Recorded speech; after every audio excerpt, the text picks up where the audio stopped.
My name is Jessica Achtsam. I am a partner with Knobbe Martens. We are an intellectual property law firm. We have offices all along the West Coast in the U.S., as well as New York and D.C., and I am actually based in Austin, Texas. Our firm represents clients from all over the world, and as you can see, 90% of our attorneys hold a technical degree. We focus on intellectual property and technology at our firm. We have filed over 40,000 medical device patents, and apparently we are also the #1 IP firm for medical device patent grants. It's a new stat to me, but I thought it was a great one.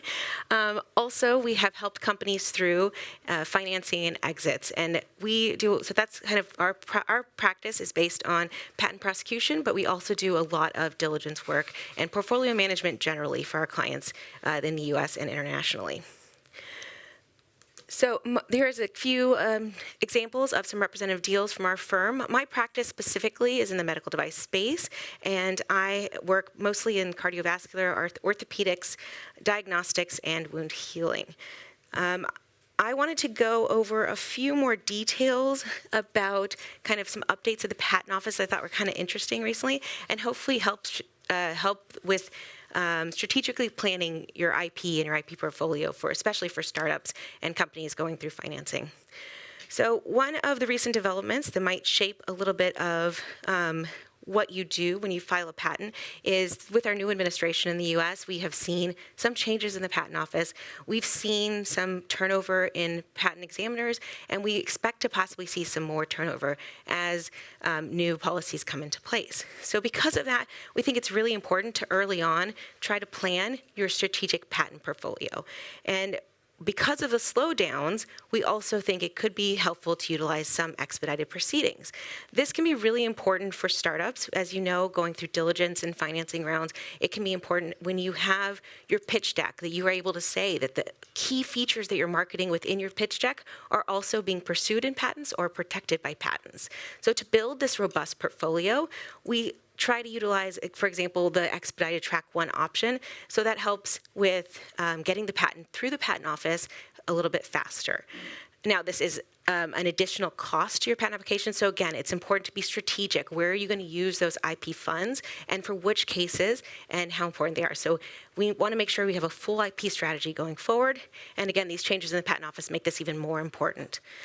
Another thing to consider for startups is your FTO, so your freedom to operate or your clearance work or whatever term you may want to use, but it's the idea that you want to make sure that you can practice your invention and then no one else has a patent that blocks you.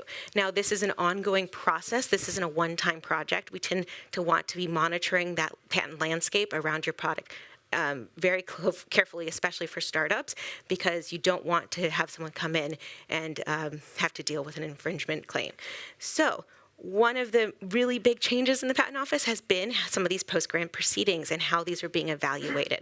So again, we want to make sure that you're being strategic up front. If you were considering, for example, you see a patent that may be a concern to you, a competitor's patent or some other patent out there, in the past, we may have been okay sitting on it a little bit longer. Now, with the new changes in the Patent Office, you want to be more proactive. You want to make sure that if you're going to be challenging that patent, you may not be able to do it at a later stage, and so you want to make sure to do it a little bit earlier on. So again, all this kind of goes into the idea that you want to have a strategic plan for your IP and for your patents, and to make sure you can build that robust portfolio to protect your key features of your invention. Now, my colleagues gave a big presentation on this. If anyone wants to go watch that, they gave it yesterday, but you can watch it on recorded, or if you have any questions, feel free to talk with me afterwards.